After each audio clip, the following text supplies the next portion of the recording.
Well, hello there, guys. Welcome back to the channel. Hope you're having a fantastic day wherever you are at. And today, we're gonna be doing our first tier list in this channel. I sure hope I don't have to record this again because this is like the third time I go through the video and I'm like halfway done and something happens that I have to like abandon the recording. But hopefully the third time will be the charm.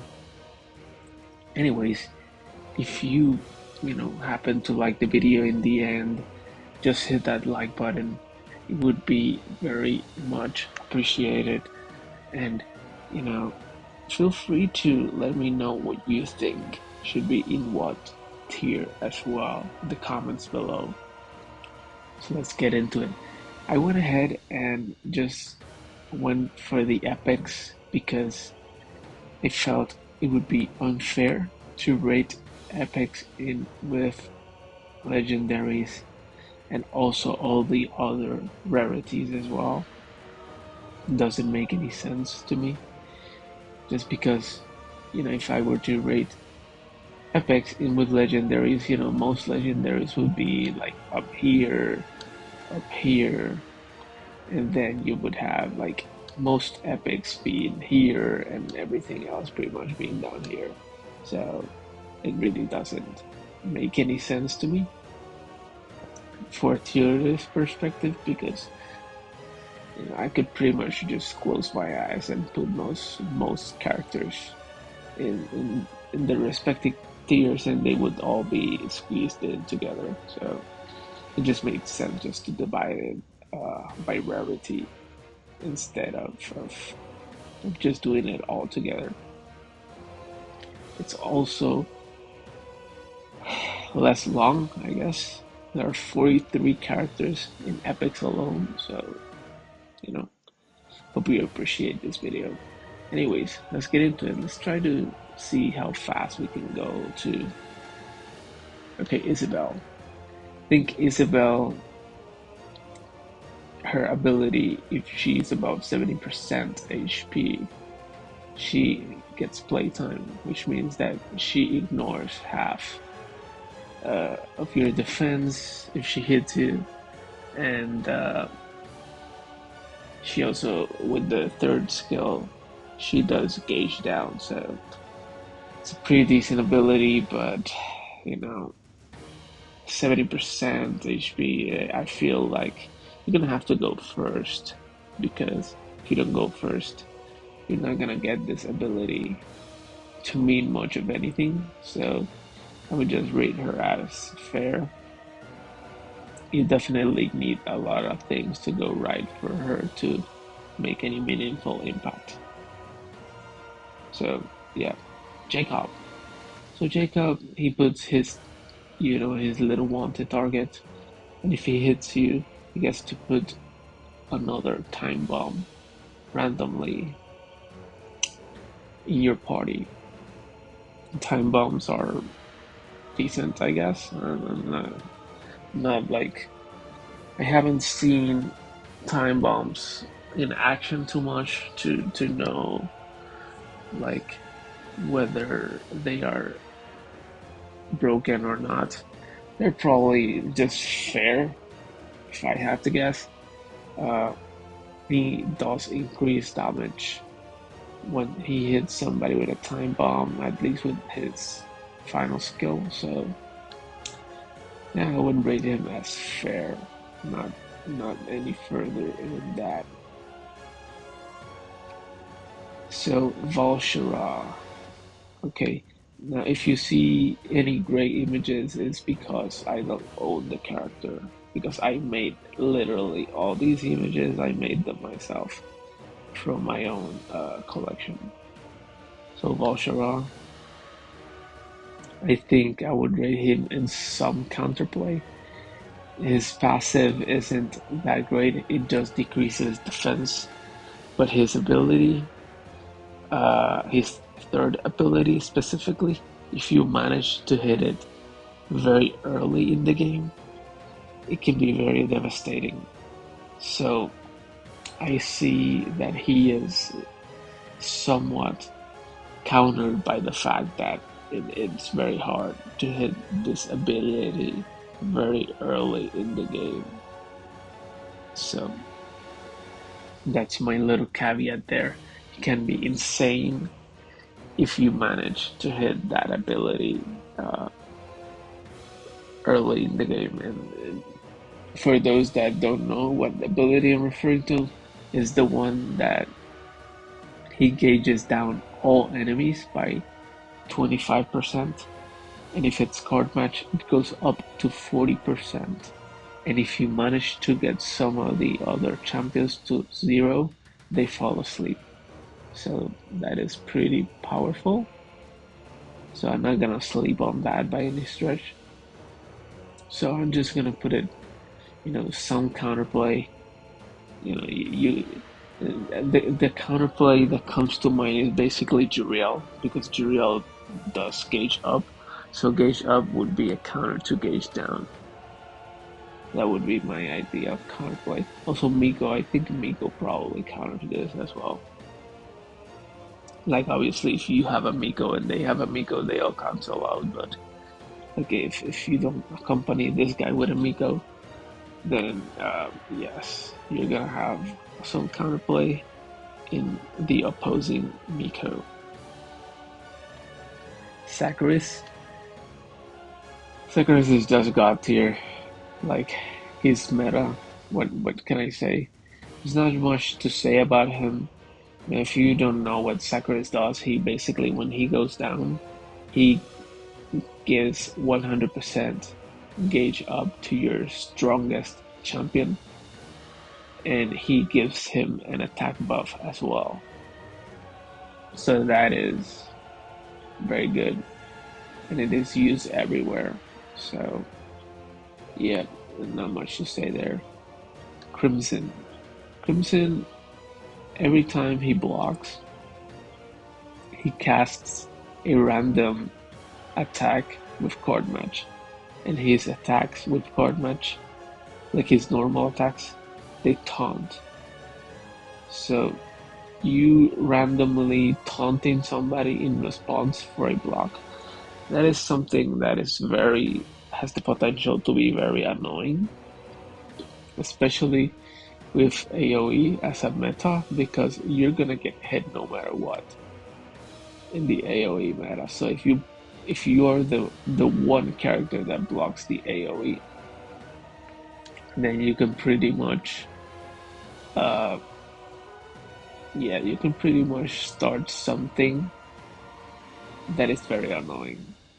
Getting taunted like every other turn, and then he gets attacked, and then he taunts again, and then he continues to get attacked, and he continues to block. Like he's I think a very good character. He just doesn't like see the amount of play to prove that. But I like his abilities. They seem pretty good. The counterplay to him would be just go single target and ignore him, basically. Or one shot him. If you one shot him, I guess that's a counterplay as well. Xiao. Okay, so Xiao,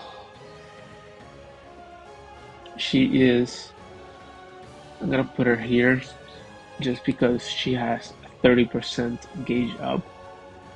And gauge up, anything that has the ability to gauge up, anything that relates to speed, these are all very powerful things in this game.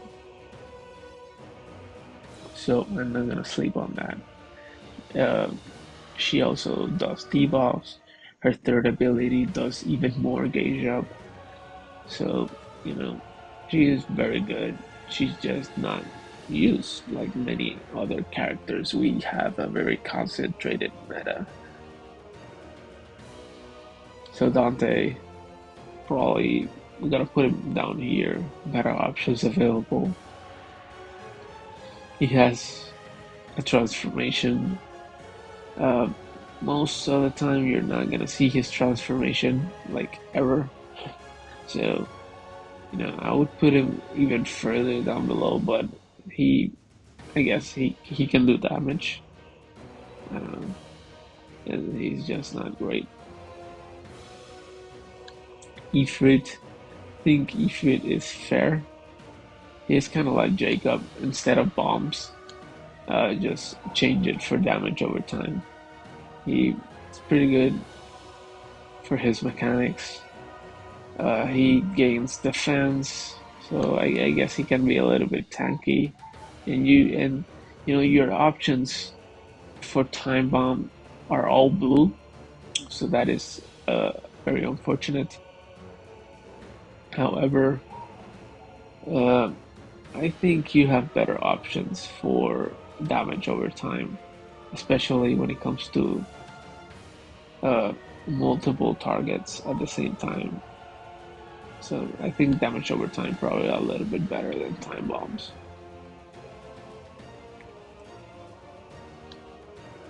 Argos. So Argos, he he has this mechanic where if you attack him, he puts a stack on you. I think it's called cursing gaze. Yes, cursing gaze. He puts that stack on you, and you lose 5% speed. And if you gain three of those stacks, you get petrified. Uh, yeah, he's not great, but he does have a mechanic that has the ability to give you speed down. So I would say I would put him in fair. He's not like great, but he does have some ability to influence speed, which is very good. And if you put him with a Miko, then he can, in total you can have like 25% speed down for any character that gets touched by him or touches him. So it can be interesting for sure. But yeah, it's not that great overall. Trixie. So Trixie is a caster, and you can pretty much have her with two revives. This gimmick is also shared with Akhenaton, but Akhenaton is probably a lot better. So I would say Trixie is fair. She has to do a lot to gain that mechanic. As a matter of fact, I think I would put her lower. Like, there are better options to the same sort of strategy. Koga. Okay, Koga, I would say just don't touch Koga. Koga is not great because you need three skill, his three skill to even make his passive work. So that's not great. If you ever get a support that gives you counter, the retaliation buff, then he can have potential to move over here, maybe, or maybe over here. But right now, not great. I wouldn't say he's great. Talking about not great, Kazos, he's not great. Okay, Kazos, his passive literally just restores your HP by 2%. It's really not good. Like restoring your HP by 2%. That's not great. Okay, that's not a great passive. I would say like if you could restore your ally's HP by 2% of his HP, I think that would make a lot more sense, not like a generic like 2% of their own HP bar. I guess I would have to look, at how the mechanic actually works and test that out. But as I read it and understood it, it kind of seemed to me that it was basically based on their own HP. So I would have to say don't touch Casos. I don't think Casos is great. Attract isn't great at all. Just because you can just do AoE. So Attract is not a great mechanic, sadly. And it's kind of lacking, to be honest. So Kenneth has a decent passive. He gauges up anybody that lands a crit. That is a good passive, but I would say just better options available. His 3 skill reminds me of Juriel, but obviously Juriel is just 10 times better. Yeah, I would say just maybe skip Kenneth if you want to pair him up with Juriel, because Juriel, the thing with Juriel is that Juriel also has synergy with crits. So you could make a decent crit base team. So pretty much gauging up anything that crits. Maybe that's the strategy. But aside from that potential synergy, I would say there are better options available for Kenneth. So Murnov, don't touch Murnov. Murnov is doo. He isn't great at all. He decreases his own speed, which is kind of like a sin in this game. If you have an ability like that, talking about abilities like that, if you have an ability that decreases your own speed, you are basically terrible. I'm sorry if you happen to like these two characters, but it's just bad, man. Speed is so good in this game that if you have an ability like that, it just condemns you. It's pretty bad, to be perfectly honest. Okay, Akumu. So Akumu, I think I'm just gonna put it as some counterplay. I would put him higher, but the fact that you have AoE as a meta means that you can bypass him and you don't have to acknowledge his presence. Like for me, he's very annoying because I use single target, as many of you people already know. So yeah, if you couldn't bypass his guard, it's like the same with attract. Like it's just easily bypassed.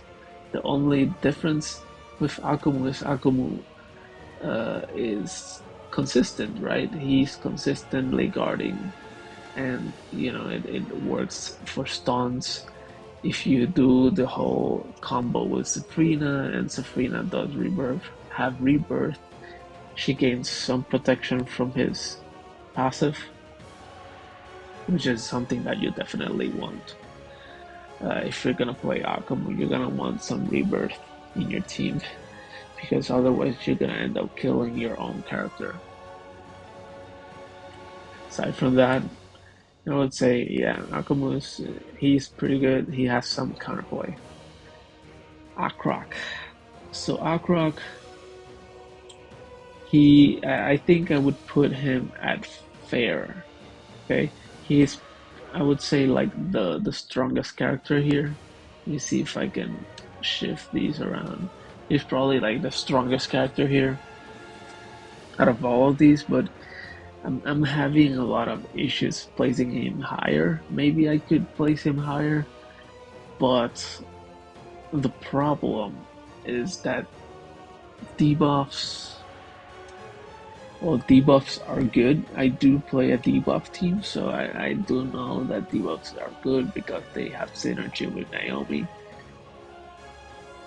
But, man, like, it's just, like, I could make the same argument for Time Bombs and Ifrit, you know? There's just nothing special. Literally, these three characters, they have the same thing in common. They have uh, a secondary attack that hits multiple targets, that are, sometimes less than 4. In this case, 2. In the case of Ifrit, and in the case of Agra, 2 as well. They both have some kind of debuff. The 3 skill is a full AoE skill. They all have debuffs as well. So I think I can put Agrak a little bit higher just because he has that passive where he hits you harder when you have higher HP. So he's kind of like a better glass cannon, to be honest. Aside from that, I would say he's fair. Like he's not like super broken. Talking about super broken, how did I not know that this character has a 50% gauge up? How did I not know that? Like I must not be reading champions correctly because I was surprised to find out the other day that this character has a 50% gauge up. Wow, that is simply amazing. It literally has the ability to bring anything in front no matter what. So yeah, that is pretty broken in my humble opinion. So just from that alone, it's definitely a big deal. So let's talk about Beckett now. So Beckett, he has this ability. Uh, if will judgment, okay, see, so he has will of judgment, and so he basically deals more damage. Yeah, he deals more damage. He generally deals like 110%, and with card match it goes up to 30% and up to 180% if this Will of Judgment is available, which isn't that great, to be perfectly honest. Like there are many characters with more than 180% damage on their third skill. Let's see if we can find how much damage does Arkrak have on his third skill. Let me check. So he has 130%, and of course his ability boosted a little bit more. So maybe his damage is good among epics. Of course, I'm rating him against other epics. Let's see, Isabel's 3 skill. How much damage does she has? She has 115,000. Um, my bad, 115%. I meant to say. So yeah, yeah, it's pretty good damage for an epic character, definitely. Obviously, if you compare him to say Safrina, obviously Safrina wins. But Safrina's a legendary, so I cannot compare him to Safrina. Anyways, I would put Beckett at fair or some counterplay. Yeah, I would put him either here or here probably. Let's just put him in fair. I don't think there's anything that's too outrageous about Beckett. So talking about outrageous, I think Death Barrel is somewhat outrageous. So I would put Death Barrel somewhere in the second tier, like some counterplay. Just because you compare him with Zoe and give him a buff instantly, and his abilities do have guaranteed crits in there. So guaranteed crits, just for people that don't know, if you have a guaranteed crit, you cannot be blocked. You cannot be blocked. Simple as that. And he has very good percentages. Let me check his percentages out because he has very good percentages in his abilities. So he has 185%. Crit is guaranteed while immortal. And then 240%. Once again, crit is guaranteed while immortal. Now, understandably so, you know, that's just like a one-time thing. You're not gonna get this guaranteed crit all the time. It's only when you're immortal that it matters. So I would say, yeah, there's some counterplay to it, but that can be pretty annoying, to be perfectly honest. He has a lot of damage as well. So let's go over Marco. Okay, so Marco has a pretty interesting dynamic. He's like a Sun Wukong.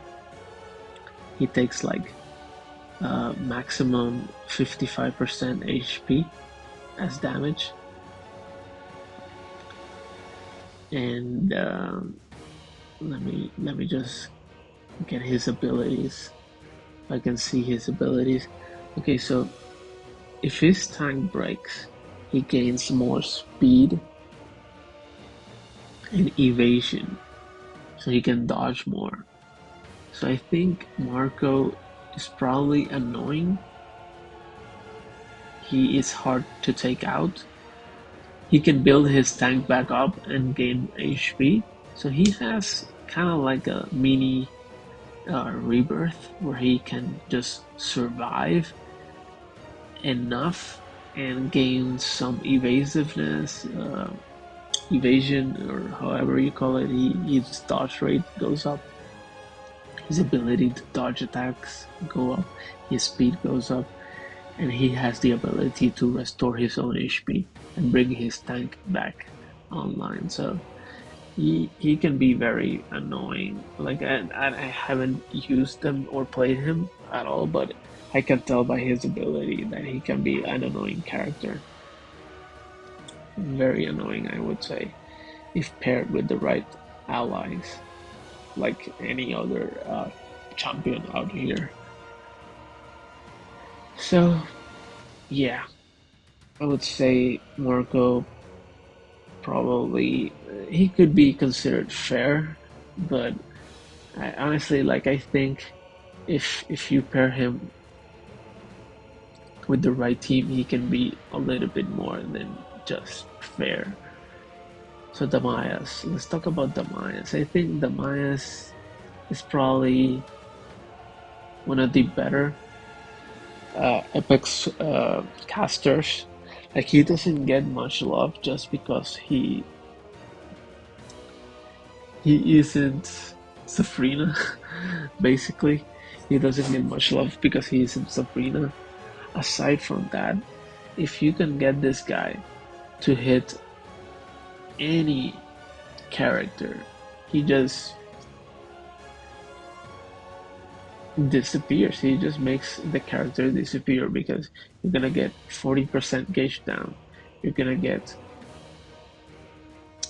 permanently silenced. You're gonna get your gauge dropped down to zero. You're gonna get you're gonna get so many things, and he has the his reverse presence also gives him 30% more hit rate. So it's kind of hard for him to miss. He's one of those characters that probably doesn't miss, even if Barnes is on the field. He probably doesn't miss. So I would say, as far as epic casters go, now if you compare him with legendaries, of course, as I've said many times during this video, the landscape will change if you compare him to legendary champions. Nina. I think Nina is fair. Support, cures debuffs, heals, barriers. I think if you beef her attack up, you can put a very large barrier on your character. I think it has a lot of potential to be very OP, but yeah, it requires a lot of attack. If you were to put like 50k attack on her or more, that would be very beefy barrier. And if you compare that with some resistance to, some resist, if you compare that with some resist, that might be very, very OP. So let's talk about Frost. So Frost is one of those characters that I probably have to read before I talk about him because he's like very obscure. So he in the passive says as long as Frost has a Frostcraft equipment, the respective effects of the activated item apply to the allies. The Frostcraft equipment has 40% chance to be destroyed if Frost is hit. So basically, he gets these equipments when he casts either his 2 or 3 skill. His sword makes allies deal more damage, and his shield makes allies take 20% more damage. So he's kind of like Violet in a sense, but he requires you to attack to activate those effects. In turn, Violet has her ambience effect. It just flips, like whenever she casts her 3 skill. It's kind of like a little bit different. You actually need to do stuff with him. And he has his 3 skills, kind of like Juriel, does turn gauge up by 25%, which is very good, and gives barriers. So Frost seems like a pretty decent character. I would say just put him on fair for now. I don't think he's that OP. Like his third ability is very good, but it's a 3 ability, right? Many 3 abilities, even Kenneth has a very good 3 ability. So I would say fair. Tempest. Let's talk about Tempest. He has a lot of gauge up, and he has speed buffing abilities.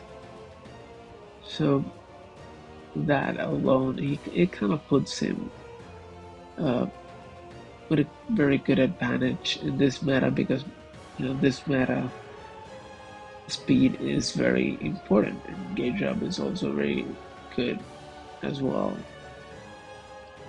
So I would say Tempest is, yeah, I would say he's fair. Yeah, he's probably like fair. I wouldn't call him OP just because he's kind of very vanilla. He he has very fair gauge up. He's 20% only. It's not like Sophia. Sophia can pretty much get you like 70% gauge up if you have enough debuffs on the field. So Tempest is just very vanilla. I would say it's just not like too oppressive. So yeah, I think fair is fair for him. Solary. So let's read Solary because she's one of those that kind of requires you to read. I think she gains speed per barrier. Her passive, yeah, she gains 8% speed for each barrier, which is pretty good. So what I would say for Solary, she's kind of like Nina in a sense. She's probably a little bit better than Nina, to be perfectly honest.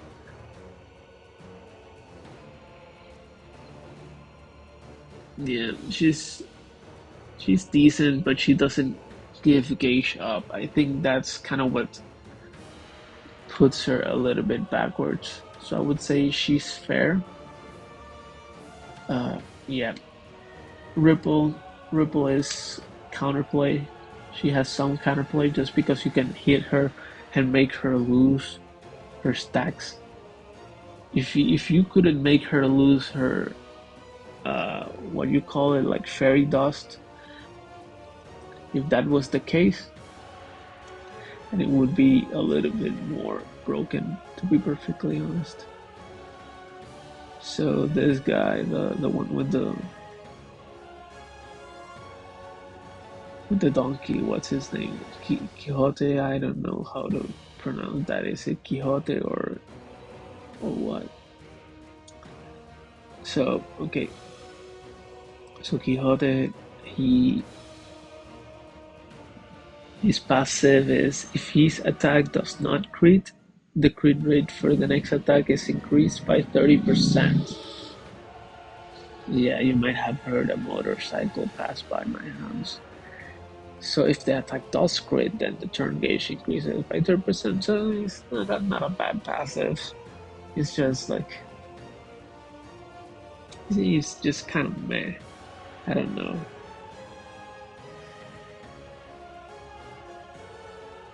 Like he doesn't have like bad attacks, to be honest. Decreasing the turn gauge and landing a crit increases his turn gauge. So he has a potential to be like a good one depending on the team. But I would just put him in fair. Okay, he's not bad, he's not great. He needs help. He needs a dedicated team for that. He's not like this guy. He's not like him, which is automatically like god tier on his own. Like he alone, standalone god tier.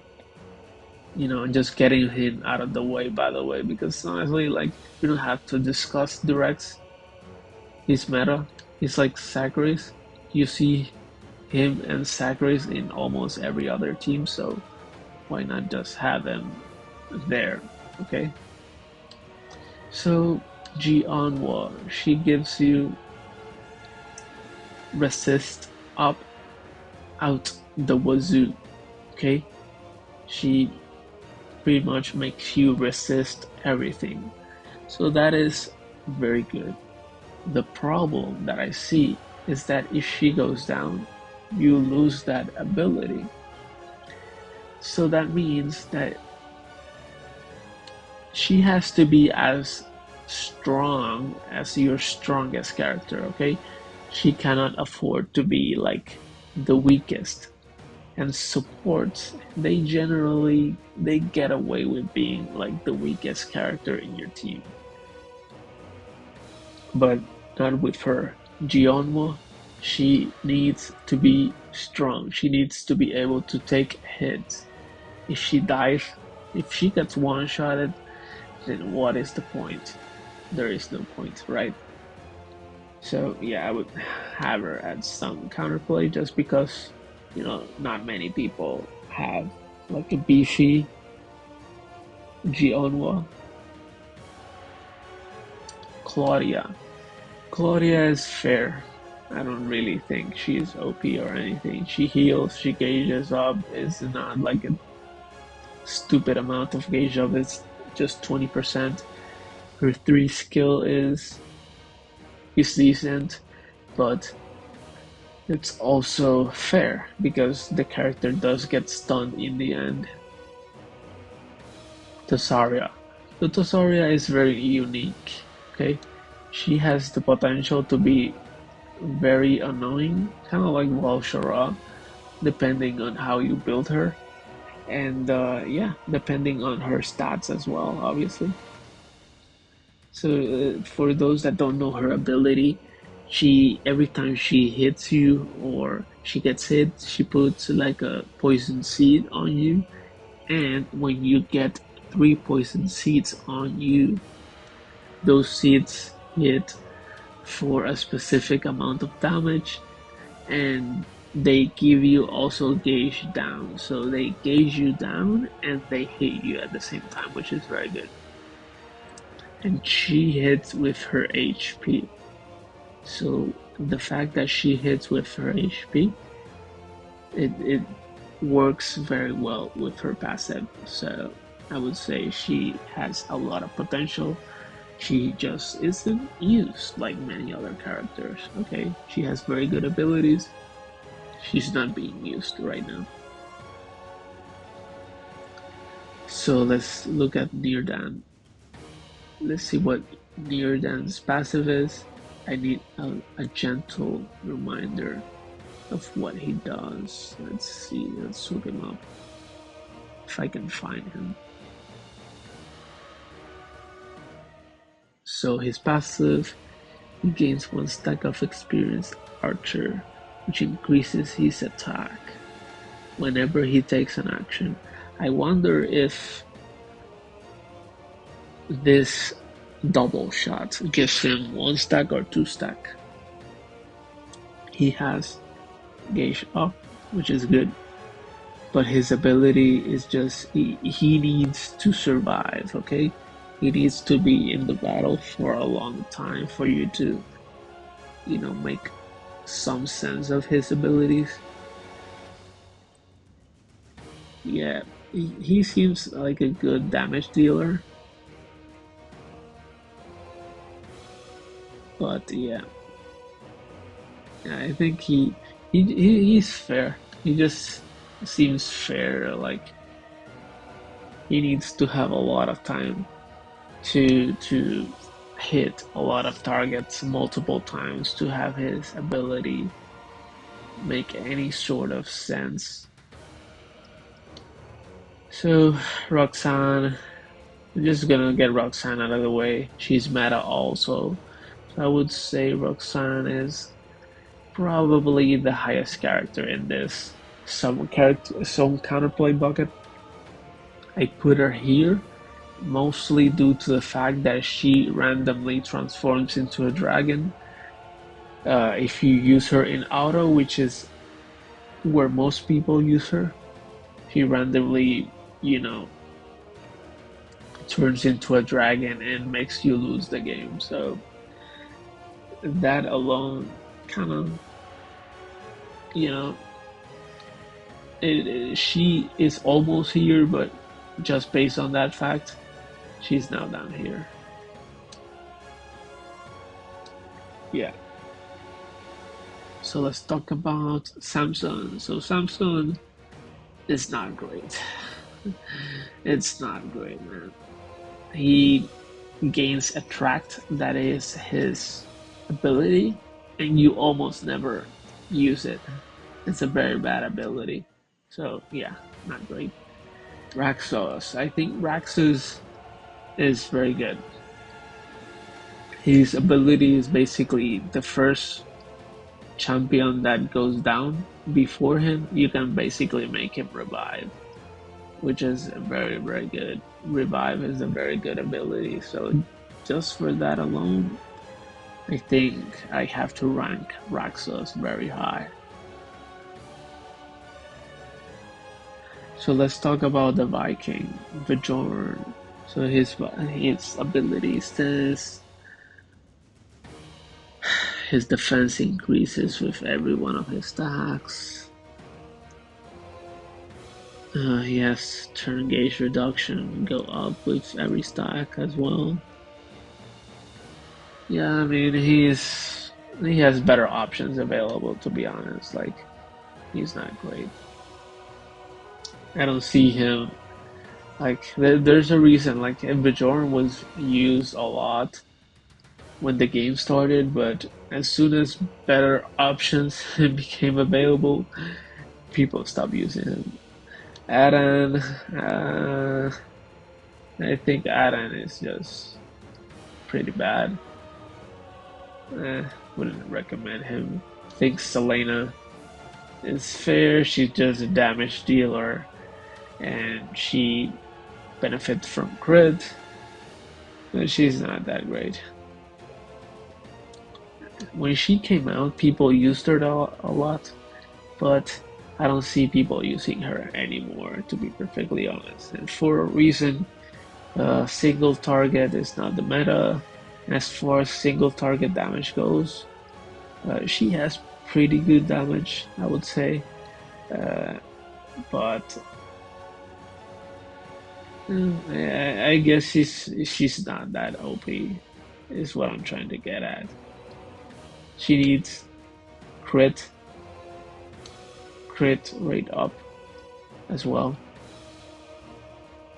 Which brings me to Sana. Sana, she is, I think, very underrated.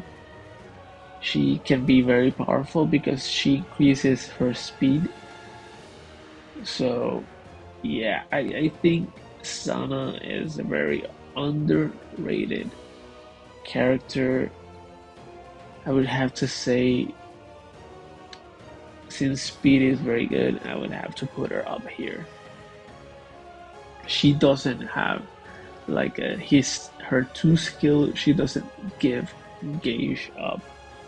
So because she doesn't give gauge up, she's kind of like eh, not that great. She doesn't get used as much, but if you can get her with a lot of speed, she can be very, very annoying. Barbarossa.